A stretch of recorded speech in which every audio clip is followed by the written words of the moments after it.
माही बेआब, माही बेआब, माही बेआब, माही बेआब। इस नॉवल को तहरीर किया है ऐना कासिम ने। वो सलाम करती हुई उस छोटे से घर के छोटे से किचन में दाखिल हुई थी, जहां उसकी माँ बर्तन समेटने में मसरूफ थी। अम्मा, खाने में क्या बनाया है? सवाल पूछते हुए उसने खुद ही शेल्फ पर पड़ी देगची का ढक्कन हटाया। कौरमे की इश्तिहा अंगेज खुशबू ने उसकी भूख बढ़ाने के बजाय मिटा दी थी। अम्मा, बाजान आया था क्या? वो जानती थी कि उसके घर में सिर्फ बाजान के आने पर ही इस किस्म के खाने पकाए जाते थे, वरना अम्मा को कहाँ आदत थी इन शाह खर्चियों की। उन्हें तो दाल सब्जी पर गुजारा करना पड़ता था। तुम्हें पूछ रहा था।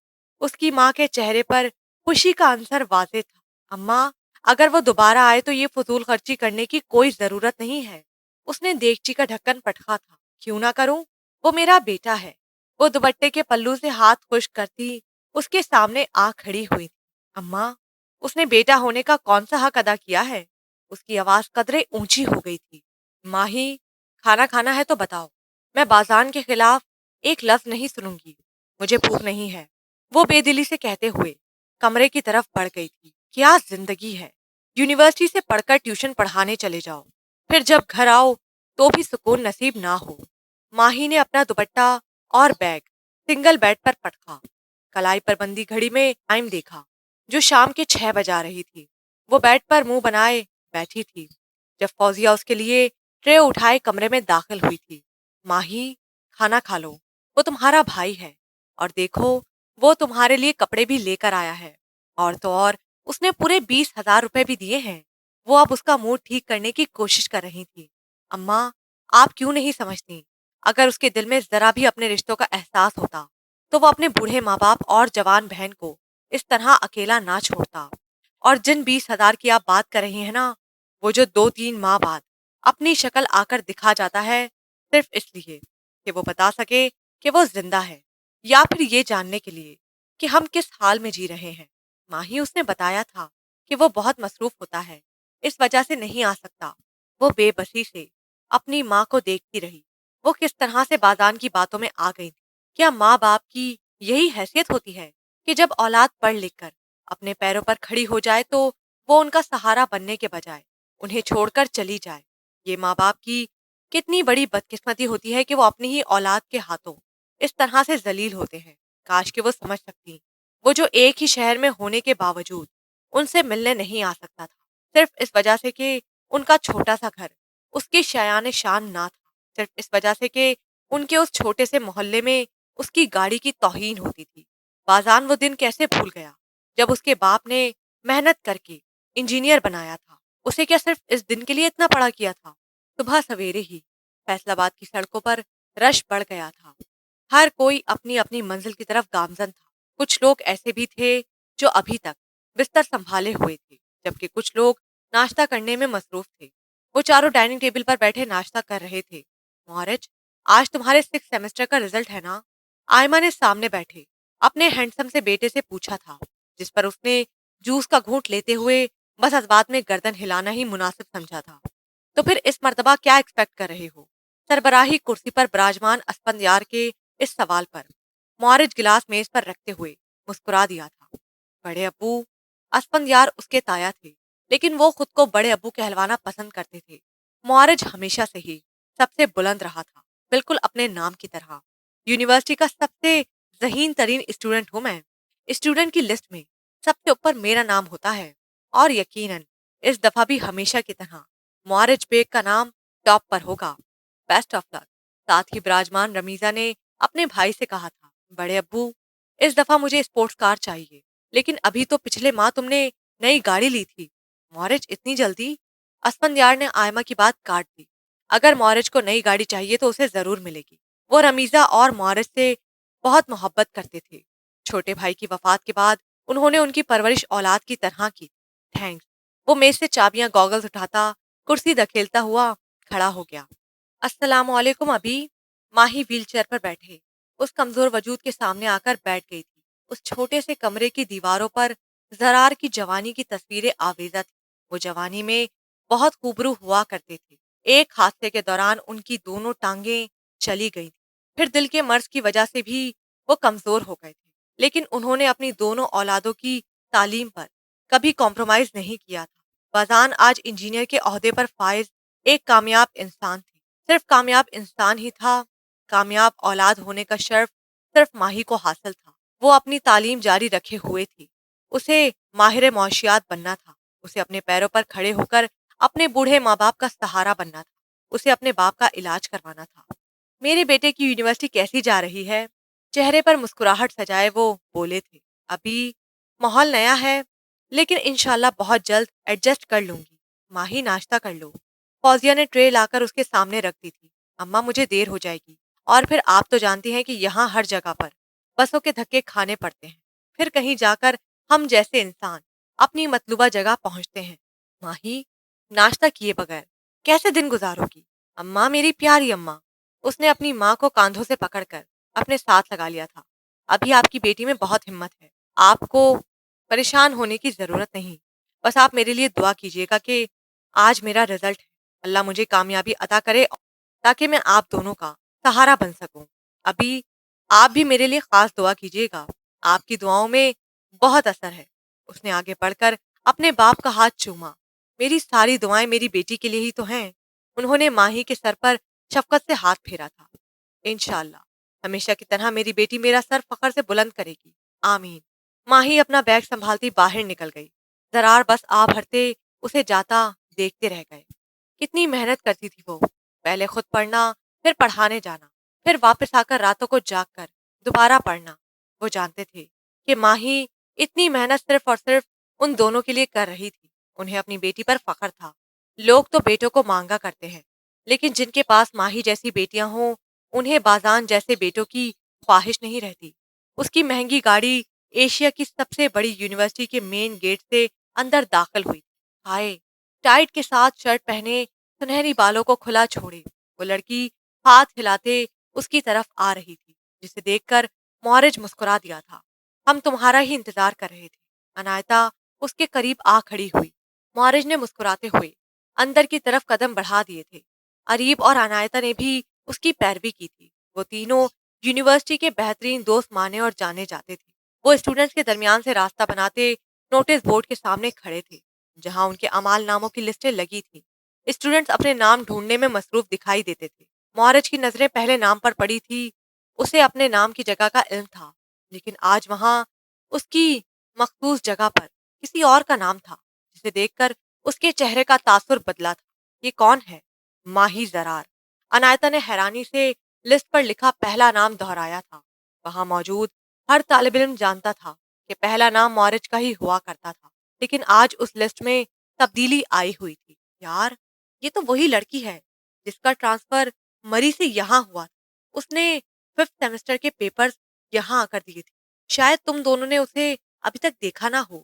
اریب نے وضاحت دی تھی۔ یہ لڑکی جو کوئی بھی ہے، جہاں کہیں سے بھی آئی ہے، اس کی اتنی ہمت کہ وہ مورج کی جگہ لے لے۔ مورج نے غصے سے اس لسٹ کے 2 ٹکڑے کر دیے تھے، جس پر سب کی نظریں غصے سے لال ہوتے مورج بیگ کی طرف اٹھی۔ یہ کیا حرکت ہے؟ اگر تم نے اپنا غصہ نکالنا ہے تو کہیں اور جا کر نکالو، ہمیں بھی اپنے نام دیکھنے ہیں۔ پیچھے کھڑی لڑکی کی آواز پر ان دونوں نے پلٹ کر اسے دیکھا۔ مورج نے ہاتھ میں پکڑی لسٹ کو مزید ٹکڑوں میں تقسیم کر دیا اور انہیں ہوا میں اڑا دیا۔ باقی طلبہ کھڑے تماشا دیکھ رہے تھے۔ تم جیسے ناکام اسٹوڈنٹس اپنی ناکامی کا غصہ ایسی چیپ حرکتیں کر کے ہی نکالتے ہیں۔ ماہی نے سامنے کھڑے بدتمیز لڑکے کو کھا جانے والی نظروں سے دیکھا تھا۔ اس بات پر مورج کا خون کھول گیا۔ سامنے کھڑی لڑکی اسے ناکامی کا تانا دے رہی تھی۔ کیا کہا تم نے؟ وہ شعلہ بار آنکھوں سے اسے دیکھتا بالکل اس کے سامنے کھڑا تھا۔ عنایتا اور اریب نے پریشانی سے ایک دوسرے کی طرف دیکھا، جیسے کہہ رہے ہوں اب کیا کریں؟ وہی جو تم نے سنا۔ ماہی کے جملے پر ساتھ کھڑی نمرا نے اس کے ہاتھ کو دباتے ہوئے خاموش رہنے کا اشارہ کیا تھا۔ تم جو کوئی بھی ہو، میری ایک بات غور سے سن لو۔ میرے ساتھ دشمنی لینے والا اس یونیورسٹی میں کبھی سروائیو نہیں کر سکا۔ مورج نے شہادت کی انگلی اٹھاتے ہوئے اسے تنبیہ کی تھی، اس سے پہلے کہ مورج غصے سے پاگل ہو کر سامنے کھڑی لڑکی کا کچھ کر دیتا۔ अरीब और अनायता ने आगे बढ़कर उसे खींचकर पीछे किया था। तुलबा बड़े मजे से सारे तमाशे से लुत्फ अंदोज हो रहे थे। ये यूनिवर्सिटी, वो कुछ कहने लगी थी कि निम्रा ने उसके मुंह पर हाथ रखकर उसको रोक दिया था। माही, खुदा का वास्ता है कुछ मत कहना, वरना बहुत बड़ा मसला खड़ा हो जाएगा। निम्रा ने इल्तिजा की थी, इस लड़की को कह दो कि दोबारा मेरे सामने आने की हिम्मत ना करे, वरना। वो गुस्से से अपना बाजू झटकता हुजूम को चीरता बाहर निकल गया। अनायता उसके पीछे भागी थी, जबकि अरीब शर्मिंदा सा खड़ा माही को देख रहा था। मैं आपसे उसकी तरफ से माफी मांगता हूँ, उसे ऐसा नहीं करना चाहिए था, लेकिन वो अभी गुस्से में था। इंसान गुस्से में ही अपनी असल औकात दिखाता है, वो नखोश से कहती बाहर निकल गई थी। थोड़ी देर बाद वो सर शुएल के ऑफिस का दरवाजा खोलता अंदर दाखिल हुआ था, लेकिन उस लड़की पर नजर पड़ते ही वो वापस जाने के लिए मुड़ा कि सर शुएल की आवाज पर वो रुक गया। मुआरिज बेग, आपकी शिकायत की गई है, लिहाजा सुकून का मुजाहरा करते हुए इधर आकर बैठ जाए। वो चेहरे पर नागवारी सजाए सोफे पर बैठ चुका था। मुआरिज, मैं आपसे ऐसी किसी भी हरकत की तवक्को नहीं रखता था। आप जैसे स्टूडेंट तो इस यूनिवर्सिटी का असासा हैं। आपको नए आने वाले बच्चों के साथ कोऑपरेटिव रहना चाहिए। ये है माही जरार, लास्ट मंथ ही इनका यहाँ ट्रांसफर हुआ है। ये बहुत ही काबिल स्टूडेंट है और आप ही की तरह टॉपर है। मॉरिज के लिए उसकी तारीफ सुनना मुश्किल था। हमेशा से उसकी तारीफें होती आई थी, उसे किसी दूसरे की तारीफ सुनने की आदत न थी। उसने एक नागवार नजर सामने बैठी पुरएतमाद लड़की पर डाली। मुझे उम्मीद है कि आप मुझे दोबारा शिकायत का मौका नहीं देंगी। अब आप जा सकते हैं। मॉरिज गुस्से से पांव पटकता हुआ बाहर निकल गया था, जबकि उसने सर शुएल की तरफ बेयकीनी से देखा था। दैट्स नॉट फेयर, उसने इतनी बदतमीजी की और आपने बस उसे समझाने पर ही इक्तफा किया। माही, वो इस यूनिवर्सिटी का सबसे होनहार लड़का है। इस दफा उसे अपनी दूसरी पोजीशन बर्दाश्त करना मुश्किल हो रहा है, क्योंकि उसकी जगह पहली दफा किसी और ने लेने की कोशिश की है। मैं बात को बढ़ाना नहीं चाहता था। वो अब उसे समझा रहे थे। बिगड़ा हुआ अमीर ज्यादा। वो सर झटकती बाहर आ गई। मोहरज, खुदा के लिए गुस्सा थूक दो। अरीब उसे पिछले आधे घंटे से ठंडा करने की कोशिश कर रहा था। गलती उस लड़की की भी है। वो मिडिल क्लास लड़की क्या समझती है खुद को। यहाँ पर भी वो स्कॉलरशिप पर स्टडी कर रही है। इस तरह की लड़कियां अपनी औकात भूल जाया करती हैं। उनको उनकी औकात में रखना ही बेहतर होता है। अनायता के जुमले पर अरीब ने उसे घूर कर देखा था। मॉरिज ने सिगरेट का धुआं बाहर छोड़ते हुए अपने बालों में हाथ फेरा। बाल माथे पर बिखरते हुए उसकी वजाहत में इजाफा कर गए थे। माही जरार, वो लड़की मेरे दुश्मनों की फहरिस्त में पहले नंबर पर आ गई है, और वो अभी मॉरिज बेग को जानती नहीं है कि मॉरिज दोस्तों के साथ जितना मुखलिस है, दुश्मनों के साथ उतना ही तबाहकुन है। लेकिन बहुत जल्द वो जान जाएगी। उसने सिगरेट को अपने जोगर से मसल दिया था। वो टाइम देखता उठ खड़ा हुआ। उन्हें पीरियड अटेंड करने के लिए जाना था। अभी देखे तो सही, मैं आज आपके लिए क्या लेकर आई हूँ। माही ने अपने बैग से डब्बी निकालते हुए जरार के सामने की थी। यानी मेरी बेटी ने पहली पोजीशन हासिल की है। जरार उस डब्बी को देखते ही जान गए थे कि उसमें क्या है। माही अपने हर रिजल्ट पर अपने बाप के लिए घड़ी लाया करती थी। वो अपने बाप से तोहफा लेने के बजाय उन्हें तोहफा दिया करती थी। जरार को हमेशा से ही घड़ियों का शौक रहा था, और अब उनका ये शौक माही इस बहाने पूरा कर दिया करती थी। माही, तुम्हें कितनी दफा समझाया है कि पैसों को फजूल के शौक पूरे करने के बजाय किसी जरूरत के लिए संभाल लिया करो। फौजिया ने कमरे में दाखिल होते हुए हमेशा की तरह उसके तोहफे को फजूल करार दिया था। वो भी हमेशा की तरह मुस्कुरा दी थी। अम्मा, मैं अपने अब्बी के लिए लाखों भी खर्च कर दूं तो भी वो फजूल नहीं होंगे।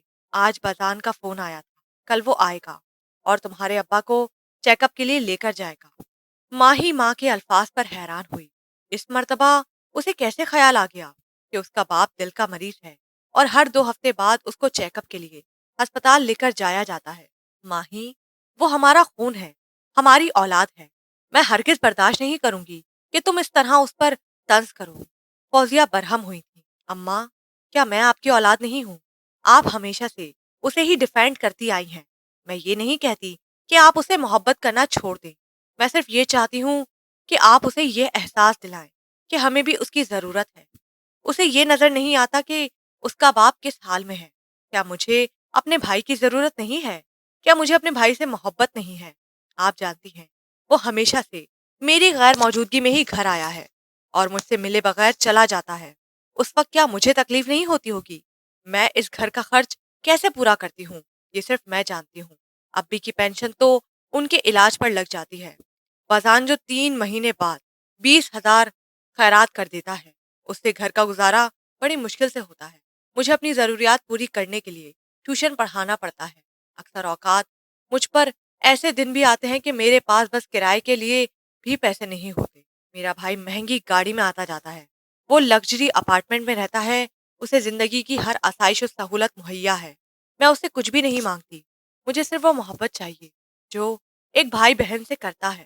اماں، اب اس میں آپ مجھے ہی قصوروار ٹھہرا رہی ہیں۔ وہ ڈبیا بند کرتی باہر نکل گئی۔ فوزیہ دم بخود کھڑی بس اس کے الفاظ پر غور کر رہی تھی، جبکہ زرار افسوس سے فوزیہ کو دیکھ رہے تھے۔ تم اپنے بیٹے کی محبت میں اتنی بھی پاگل نہ بنو کہ اپنی بیٹی کو دکھ دو۔ میری ایک بات یاد رکھنا، مجھے ماہی سے بہت محبت ہے اور میں اسے کبھی دکھی ہوتا نہیں دیکھ سکتا۔ بازان سے کہہ دینا کہ مجھے کل کہیں نہیں جانا۔ زرار اپنی ویل چیئر چلاتے کمرے سے باہر نکل گئے تھے۔ نمرا، کہاں دیکھ رہی ہو؟ یہ لو انہیں پکڑو۔ ماہی اور نمرا دونوں فوٹو کاپی شاپ پر کھڑی تھی۔ ماہی کو اہم نوٹس کاپی کروا کر کلاس میں تقسیم کرنے تھے۔ ماہی نے اس کی نظروں کے تعاقب میں دیکھا۔ وہاں مورج اور انایتا ایک دوسرے کے ہاتھ میں ہاتھ ڈالے جا رہے تھے، جبکہ اریب فون پر نظریں جمائے ہوئے آگے بڑھ رہا تھا۔ ماہی نے نوٹس کا بنڈل اس کی کمر پر دے مارا، جس پر نمرا کرا کر سیدھی ہوئی۔ کیا مصیبت ہے یار، تم کیا لوفروں کو گھورنے میں مصروف ہو؟ ماہی نے ہاتھ میں پکڑا بنڈل اسے تھما دیا تھا۔ تم مورج کو لوفر کہہ رہی ہو؟ ماہی، مورج جیسا ہینڈسم تمہیں پوری یونیورسٹی میں کہیں بھی نہیں ملے گا۔ ہینڈسم؟ ماہی نئے پرنٹ شدہ نوٹس کو جمع کرتے ہوئے تنزن ہنستی تھی۔ انسان کا باہر نہیں اندر خوبصورت ہونا اہمیت رکھتا ہے۔ مجھے تو انایتا کی قسمت پر رشک آتا ہے کہ اتنا ہینڈسم اور امیر لڑکا اسے ملا ہے۔ نمرا کی نظریں ابھی بھی مورج کے تعاقب میں تھی۔ اف، ماہی نے بے بسی سے سر جھٹکا تھا۔ ماہی اور نمرا دونوں کلاس روم میں داخل ہوئی تھی۔ ماہی ہاتھ میں پکڑے نوٹس اسٹوڈنٹ میں تقسیم کرنے لگی تھی، جبکہ نمرا خاموشی سے اپنی جگہ پر جا کر براجمان ہو گئی تھی۔ وہ نوٹس تقسیم کرتے ہوئے جب درمیان والی قطار کے پہلے بینچ پر پہنچی تو مورج ٹانگ پر ٹانگ رکھے نظریں فون پر جمائے بیٹھا تھا۔ ماہی نے کچھ کہے بغیر نوٹس اس کے سامنے ٹیبل پر رکھ دیے تھے۔ یہ کیا ہے؟ اس نے سخت لہجے میں پوچھا تھا۔ نوٹس کس لیے؟ سر شعیل نے کہا تھا کہ میں اپنے بنائے ہوئے نوٹس اسٹوڈنٹس میں تقسیم کر دوں۔ یہ کہتے ہوئے اس نے اریب کو نوٹس تھمائے تھے۔ تمہیں کیا لگتا ہے کہ مورج تمہارے بنائے ہوئے نوٹس استعمال کرے گا؟ وہ طنزیہ ہنس دیا تھا۔ جانتی ہو تمہارے ان نوٹس کی مورج کی نظروں میں کیا اوقات ہے؟ اس نے وہ نوٹس اٹھائے اور ٹکڑوں میں تقسیم کر دیے۔ مورج بیگ کو تمہارے ان نوٹس کی کوئی ضرورت نہیں، انڈرسٹینڈ؟ یہ کہتے ہوئے اس نے وہ سامنے دیوار پر دے مارے تھے۔ ماہی ہاتھ میں پکڑے سارے نوٹس اریب کے پاس پھینکتی باہر نکل گئی تھی۔ نمرا اس کے پیچھے باہر بھاگی تھی۔ کلاس میں سرگوشیاں شروع ہو گئی تھیں۔ مورج، اگر تمہیں نوٹس نہیں چاہیے تھے تو لینے سے انکار کر دیتے، انہیں اس طرح پوری کلاس کے سامنے پھاڑ کر پھینکنا کیا ضروری تھا؟ اریب کی آواز میں دبا دبا غصہ تھا۔ اریب، میں نوٹ کر رہا ہوں، تم آج کل اس کی کچھ زیادہ ہی سائڈ لینے لگے ہو۔ یار کچھ خیال کیا کرو، وہ ہماری کلاس میٹ ہے اور ہم تمہارے دوست ہیں۔ انایتا نے فوراً سے بیشتر اسے باور کروایا تھا۔ وہ لڑکی جو کوئی بھی ہو، لیکن مجھے اس طرح سے نیچا نہیں دکھا سکتی۔ مجھے اس کی شکل سے نفرت ہے۔ اس کے ساتھ میرا صرف اور صرف دشمنی کا رشتہ ہے۔ اس کی شروعات میری طرف سے نہیں، اسی کی طرف سے ہوئی تھی۔ اب بھگتے۔ مورج بے نیازی سے کندھے اچکاتا دوبارہ فون کی طرف متوجہ ہو چکا تھا۔ خیریت تو ہے نا؟ تم نے اتنی ایمرجنسی میں بلایا؟ بازان کرسی کھینچتا ہوا اس کے سامنے بیٹھ گیا۔ ایک ضروری بات کرنی تھی۔ بازان نے ہاتھ کے اشارے سے ویٹر کو بلایا۔ آرڈر لکھوانے کے بعد وہ دوبارہ اس کی طرف متوجہ ہو گیا تھا۔ بازان، میں نے بڑے ابو سے تمہارے بارے میں بات کی تھی۔ تم جانتے تو ہو کہ وہ مجھ سے کتنی محبت کرتے ہیں۔ ابو کی وفات کے بعد انہوں نے ہمیں باپ کا پیار دیا ہے اور آج تک میری ہر خواہش پوری کی ہے۔ میں نے انہیں بتایا کہ میں اپنے قلیگ سے محبت کرتی ہوں اور اسی سے شادی کرنا چاہتی ہوں۔ میں نے انہیں تمہارے بیک گراؤنڈ کے بارے میں بھی بتا دیا، یہ بھی کہ تم اپنے پیرنٹس کے ساتھ نہیں رہتے۔ اتنا کہہ کر وہ رکی تھی۔ ویٹر نے کافی کے مگ ان دونوں کے سامنے رکھ دیے۔ تو پھر مسئلہ کیا ہے؟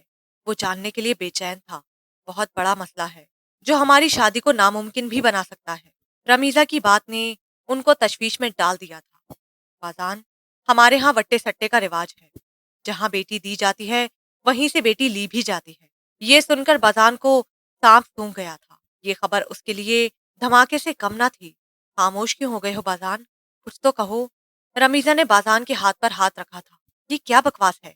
उसके अल्फाज में दबा दबा गुस्सा था। बाज़ान, मैंने भी जब से ये जाना है, मुझे भी परेशानी लाहक हो गई है। क्या तुम्हारे बड़े अब्बू तुम्हारी वजह से इस फजूल रस्म को खत्म नहीं कर सकते?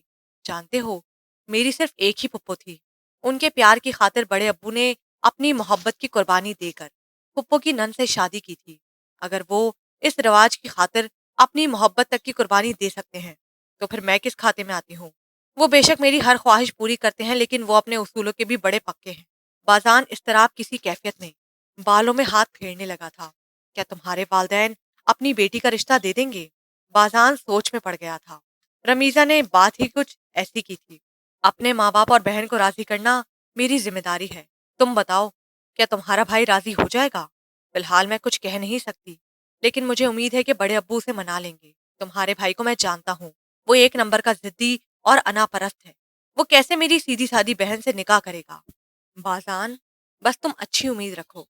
इंशाल्लाह सब बेहतर होगा। मैं तुम्हारे बगैर जिंदा नहीं रह पाऊंगी। रमीजा उसे तसल्ली देती खुद रूहान सी होने लगी थी। अभी उस पर मोहब्बत का भूत सवार था, और मोहब्बत इंसान को रुसवा ही करती है। उसने घर में दाखिल होते ही हाथ में पकड़ा टूटा हुआ जूता सहन में फेंका था। आज का दिन ही उसके लिए खराब था।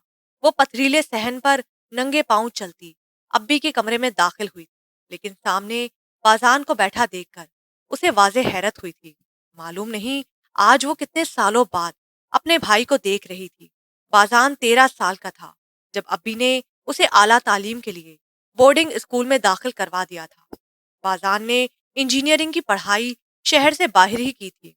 पहले तो वो उनसे मिलने आ जाया करता था, लेकिन आहिस्ता आहिस्ता उसका उनसे मिलने मरी आना बंद हो गया। वो जब मरी से फैसलाबाद शिफ्ट हुए, तो वो माही की गैर मौजूदगी में चक्कर लगा लिया करता था, लेकिन आज वो उसकी मौजूदगी में वहां मौजूद था। वो सलाम करती अब्बी के साथ बेड पर आकर बैठ गई। माही बेटा, तुम्हारा जूता कहाँ है? अब्बी, वो रास्ते में टूट गया था। उसने पानी का गिलास उठाते हुए जवाब दिया। बाजान बड़े गौर से माही को देख रहा था। सादा कपड़ों में मलबूस किसी भी किस्म की आराइश से पाक थी वो। अगर वो खुद पर तवज्जो देती तो खूबसूरत लड़कियों में शुमार होती, लेकिन उसके पास इन फालतू कामों के लिए वक्त ही कहाँ था।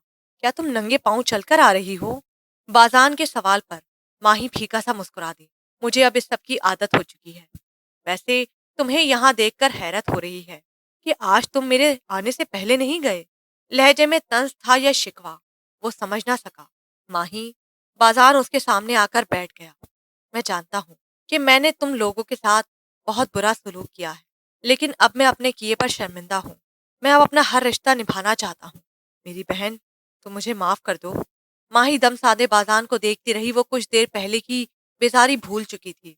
आज उसे वो रिश्ता मिला था जिसे उसने बहुत पहले बगैर किसी वजह के खो दिया था। वो अपना भाई ही तो चाहती थी, भाई की मोहब्बत, और आज बाजान उसका ये हक अदा करने के लिए तैयार था। वो कुछ भी कहे बगैर उसके सीने से लगकर रो दी थी। माही के जज्बे खालिस थे, लेकिन आजकल खालिस जज्बों की कदर नहीं की जाती।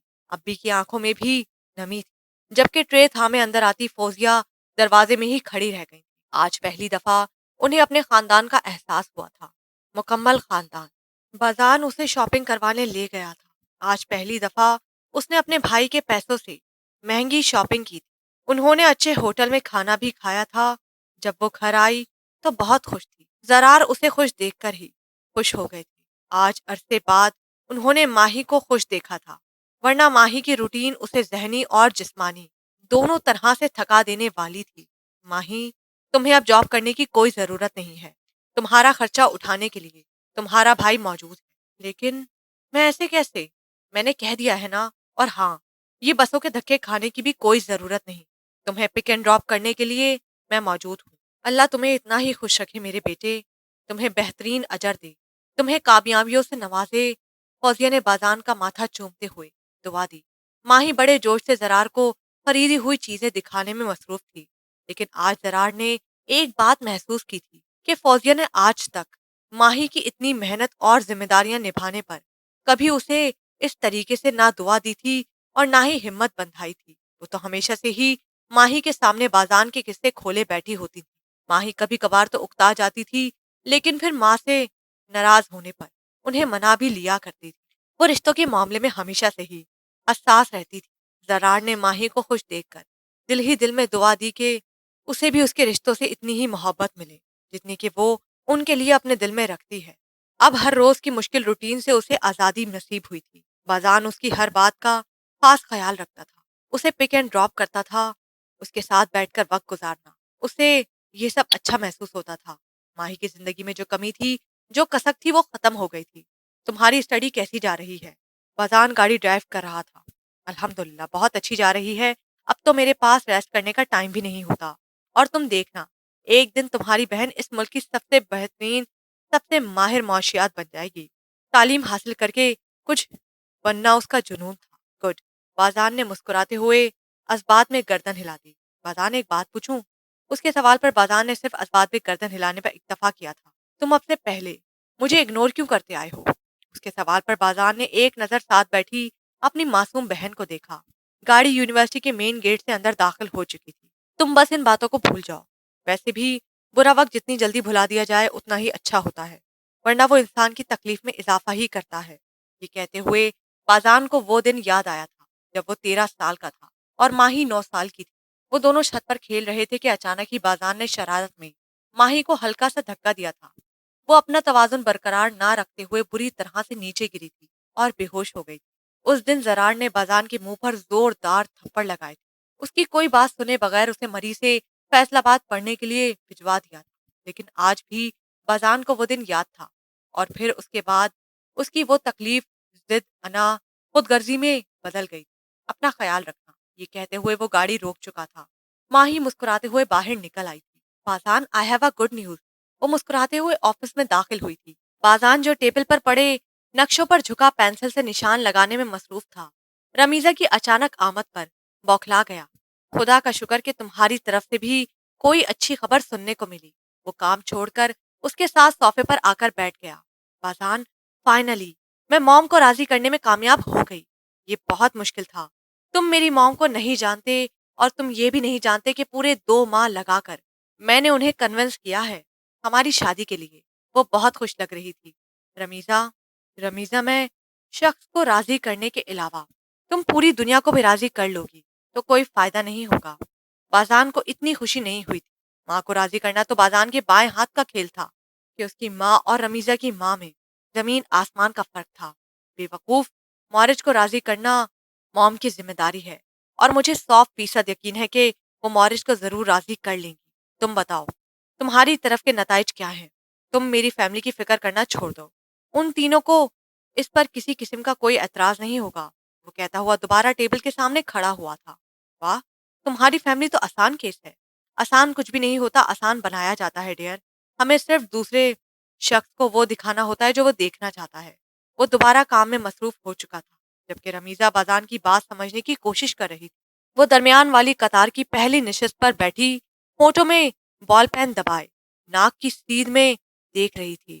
مورج وائٹ بورڈ کے سامنے کھڑا گراف بنا رہا تھا، جبکہ سر شویل ڈائس کے پیچھے کھڑے گردن موڑے اس کے بنائے گئے گراف اور اعداد و شمار کا جائزہ لے رہے تھے۔ اگر کسی کو اس گراف میں کوئی کمی بیشی نظر آتی ہے تو وہ بتا سکتا ہے، سر شویل نے کہا۔ مورج گراف بنانے کے بعد پراعتماد انداز میں کھڑا ہو گیا۔ پوری کلاس میں خاموشی چھا گئی تھی۔ کسی اسٹوڈنٹ کے اندر اتنی ہمت نہیں تھی کہ وہ مورج کے بنائے گئے گراف اور اعداد و شمار میں کوئی غلطی نکال سکے۔ ماہی بڑے غور سے اس کے گراف کا جائزہ لے رہی تھی۔ Well done, now you can گو۔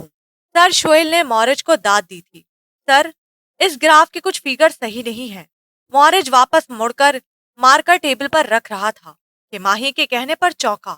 مورج نے کھا جانے والی نظروں سے سامنے کھڑی اس پراعتماد لڑکی کو دیکھا جو اب سر شویل کی اجازت ملنے پر وائٹ بورڈ کے سامنے آ کھڑی ہوئی تھی۔ ماہی نے ہاتھ بڑھا کر مورج سے مارکر مانگا تھا، جس پر مورج نے مارکر اسے دینے کے بجائے ٹیبل پر پٹکا۔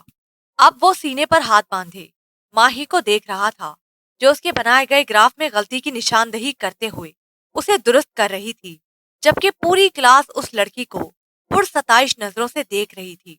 अनायता ने बेचैनी से पहलू बदला था, जबकि अरीब माही से पहले ही बहुत इम्प्रेस दिखाई देता था।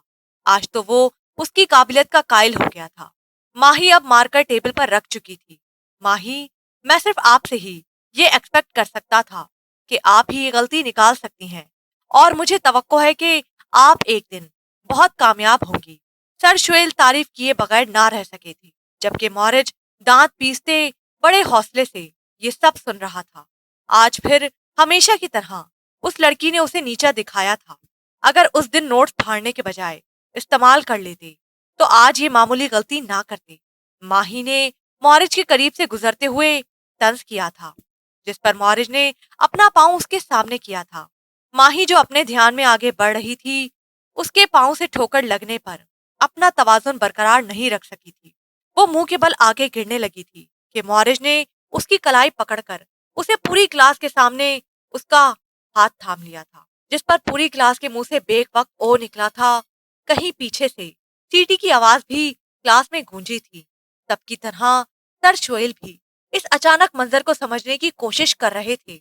अपनी नजरें और औकात मुआरिज बेग से नीचे रखना सीख लो, वरना आज तो गिरने से बचा लिया है, किसी दिन इस तरीके से तुम्हें गिराऊंगा कि दोबारा उठने की हिम्मत नहीं रहेगी। मुआरिज की सरगोशी ने उसके कान में दूर फूंका था। उसने उसके सीने पर जोर डालते हुए उसे खुद से दूर किया था। माही का चेहरा शर्मिंदगी, गुस्से और हया की वजह से सुर्ख हो रहा था, जबकि सामने खड़ा शख्स पुरसुकून था। बी इन योर लिमिट्स, वो गुस्से से धाड़ी थी कि क्लास में सरगोशियां शुरू थीं।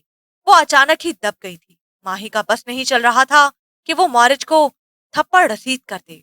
मौरिज, ये क्या हरकत थी? सर शुएल ने माही का गुस्सा देखते हुए उसे मजीद कुछ कहने से रोक दिया था। सर, ये गिरने लगी थी और एक क्लासमेट होने की हैसियत से मेरा फर्ज था कि मैं ऐसे गिरने से बचाऊं।